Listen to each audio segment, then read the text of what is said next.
Assalamualaikum warahmatullahi wabarakatuh. Shalom, Om Swastiastu, Namo Buddhaya, selamat pagi dan salam sejahtera untuk kita semua. Adik-adikku, apa kabar hari ini? Kak Aswar harap kalian baik-baik saja di rumah ya. Bertemu lagi bersama Kak Aswar di mata pelajaran Bahasa Indonesia, pembahasan mengenai pengetahuan dan pemahaman umum, serta pemahaman bacaan dan menulis ya, untuk tes potensi skolastik.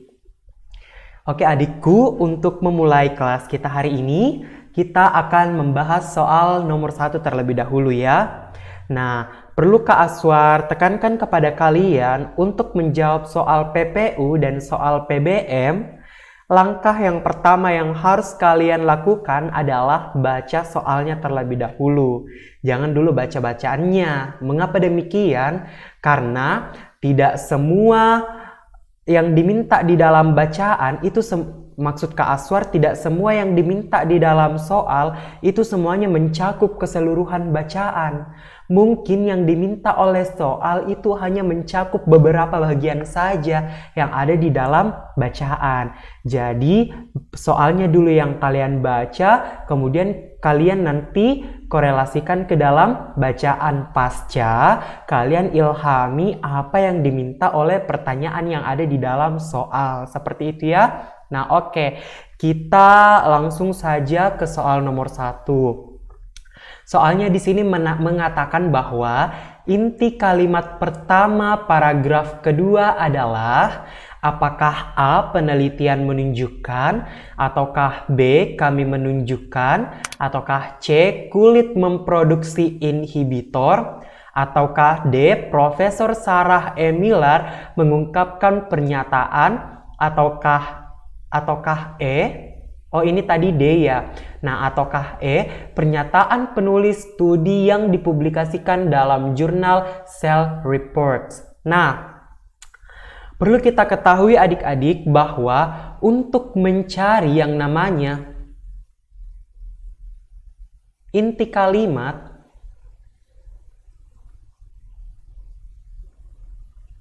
nah pasti yang namanya inti kalimat itu senantiasa bertengger di dalam kalimat utama suatu paragraf ya. Nah, perlu juga kita amini bersama adik-adikku bahwa yang dimaksud kalimat utama dia merupakan inti dari suatu paragraf. Otomatis yang dimaksud pula dengan inti kalimat itu dia bahasannya tidak akan jauh dari yang namanya gagasan utama atau ide pokok ya.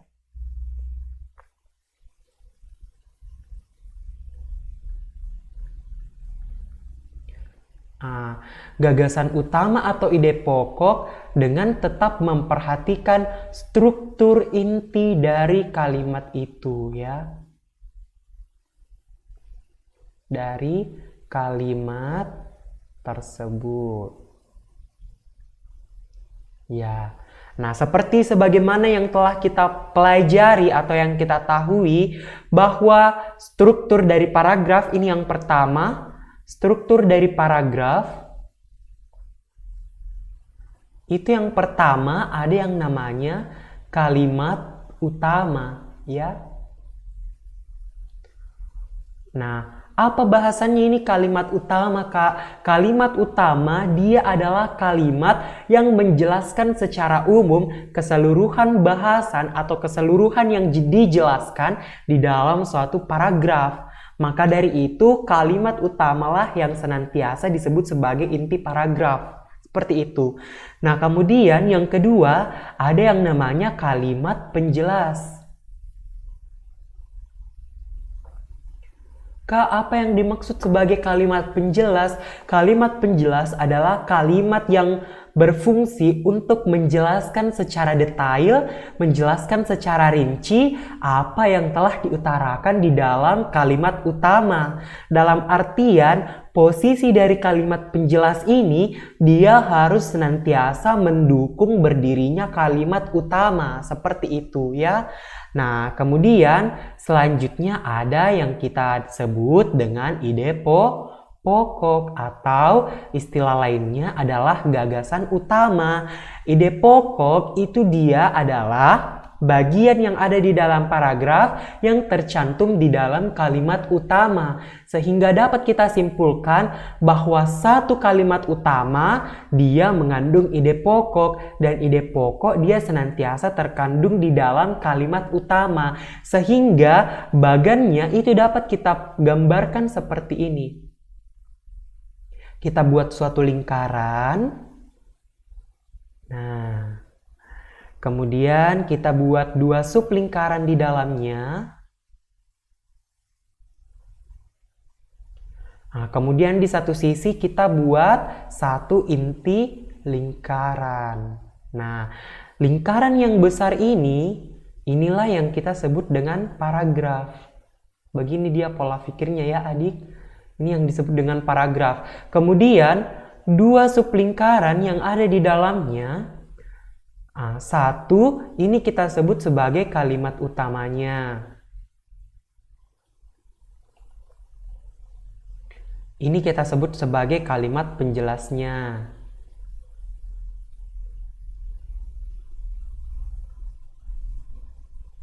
Nah, kalau yang ini, inilah kita sebut sebagai ide pokok atau gagasan utama. Nah, mengapa Kak Aswar untuk pembahasan soal nomor 1, Kak Aswar membahas hal ini terlebih dahulu? Karena sesuai dengan yang dijelaskan di soal nomor 1, inti dari kalimat pertama paragraf kedua. Inti dari kalimat pertama paragraf kedua. Nah, kita ketahui pula bersama bahwa kalimat pertama dalam paragraf kedua itu dia merupakan kalimat utama dari paragraf kedua itu sendiri. Seperti itu, makanya Kak Aswar jelaskan bagan-bagan seperti ini terlebih dahulu. Nah, perlu juga kalian ketahui adik-adik, untuk menentukan suatu inti kalimat, baik itu kalimat utama kah, kalimat penjelas kah, atau kalimat apapun itu, kita harus senantiasa perhatikan ini yang tadi Kak Aswar bilang, struktur inti dari kalimat tersebut. Nah, sebagaimana yang kita ketahui bahwa struktur dari kalimat itu yang pertama ada yang namanya subjek. Nah, apa itu subjek Kak? Di dalam kalimat subjek pasti senantiasa berperan sebagai pelaku. Seperti itu. Nah, kemudian yang kedua, ada yang namanya predikat. Apa itu predikat? Predikat itu dia adalah kalau dia berbentuk kata kerja atau predikatnya berbentuk kata kerja atau yang diistilahkan dengan verba, maka predikat dapat kita artikan sebagai sesuatu yang dikerjakan. Nah, tetapi kalau predikat itu masih dalam hal bentuk perlakuan atau biasa dia tercantum di dalam nominal sentence dalam bahasa Inggris, dalam bahasa Indonesia diistilahkan dengan kalimat nominal, itu biasa dapat kita artikan sebagai apa yang dilakukan atau yang diartikan, seperti itu. Atau yang diartikan.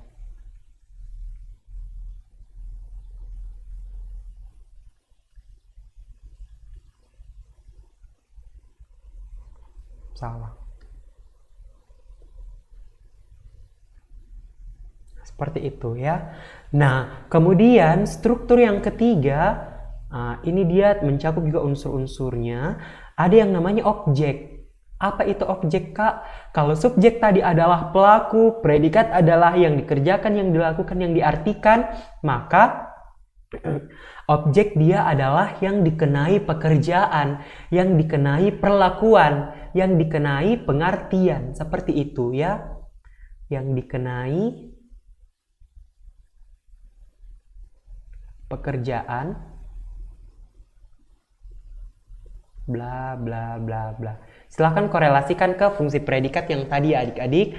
Nah, kemudian ada juga yang namanya keterangan, yang mana keterangan ini dapat kita bagi atas beberapa jenis ya.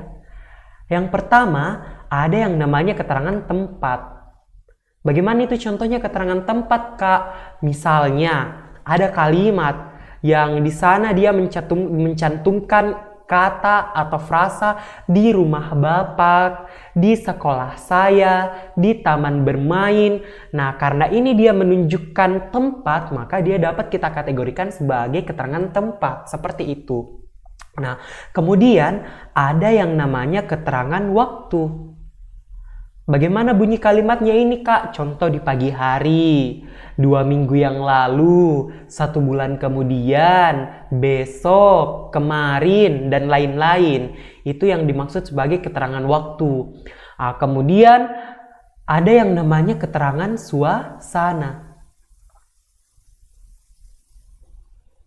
Nah, keterangan suasana ini adik-adik, dia adalah keterangan atau jenis keterangan yang bergantung pada situasi dan kondisi yang ada di dalam bunyi kalimat itu. Contoh, aku memasak nasi dalam keadaan berbahagia, misalnya. Berarti suasana yang ada di dalam kalimat itu atau suasana si subjek yang memasak nasi tadi itu dia sangat bahagia atau kondisinya, situasinya dalam keadaan yang berbahagia. Itu yang disebut sebagai keterangan suasana, seperti itu. Nah, kemudian ada yang namanya keterangan cara dan alat. Keterangan cara dan alat biasanya itu ketika dia bertengger di dalam satu kalimat, biasanya itu dia didahului dengan kata dengan. Misalnya, saya memotong rumput dengan menggunakan pisau. Dengan menggunakan pisau itu dia menafsirkan mengenai cara, dan pisau itu dia merupakan alat yang digunakan untuk memotong rumput tadi, ya. Makanya dia disebut sebagai keterangan cara dan alat. Nah, kemudian ada yang namanya keterangan tujuan. Kak, apa yang dimaksud sebagai keterangan tujuan? Keterangan tujuan adalah keterangan yang di dalam kalimat, misal dia bunyinya seperti ini. Saya memasak nasi untuk dimakan oleh keluargaku. Saya belajar giat supaya bisa mendapatkan juara umum. Nah, untuk dimakan oleh keluargaku supaya bisa jadi juara umum, itu semua adalah contoh-contoh dari keterangan tujuan. Artinya ada yang diharapkan atau ada bunyi yang bersifat mengharapkan sesuatu, menunjukkan sesuatu di dalam kalimat itu. Seperti itu logikanya ya adik-adik. Nah, kemudian yang dimaksud struktur kalimat atau unsur kalimat yang wajib ada di dalam berdirinya suatu kalimat itu minimal harus ada satu subjek dan satu predikat. Seperti itu ya. Ada yang namanya minimal ada satu subjek dan ada satu predikat. Walaupun nanti subjeknya dia diikuti lagi oleh keterangan subjek, predikatnya itu dia diikuti lagi oleh keterangan predikat, karena memang di dalam kalimat ada seperti itu, maka yang diambil lagi untuk menjadi inti kalimat adalah minimal inti subjek dan inti predikat. Seperti itu adik-adik ya. Nah, oke adik-adik. Di sini soalnya inti kalimat paragraf pertama. Nah, paragraf pertama dia ini, dalam penelitian ini kami telah menunjukkan bahwa kulit di daerah yang secara alami tanpa rambut, ini rambut ya, diproduksi inhibitor yang menghentikan WNT dari melakukan tugasnya. Nah, perlu kita ketahui bersama bahwa inti dari subjek di sini adik-adik adalah kata kami. Mengapa demikian? Karena kami di sini dia adalah inti subjek karena dia yang berperan sebagai pelaku, dan inti dari predikatnya itu dia adalah kata menunjukkan. Mengapa demikian? Karena dia yang berperan sebagai predikat atau yang dikerjakan, seperti itu. Ini predikatnya. Untuk itu jawaban soal nomor 1 adalah alfa. Maksud Kak Aswar jawabannya adalah bravo. Kami menunjukkan, seperti itu. Baiklah, sekian penjelasan untuk soal nomor 1.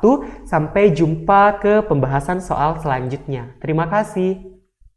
Untuk materi dan video selengkapnya, silakan cek di grup belajar masing-masing atau klik link pada deskripsi video ini ya.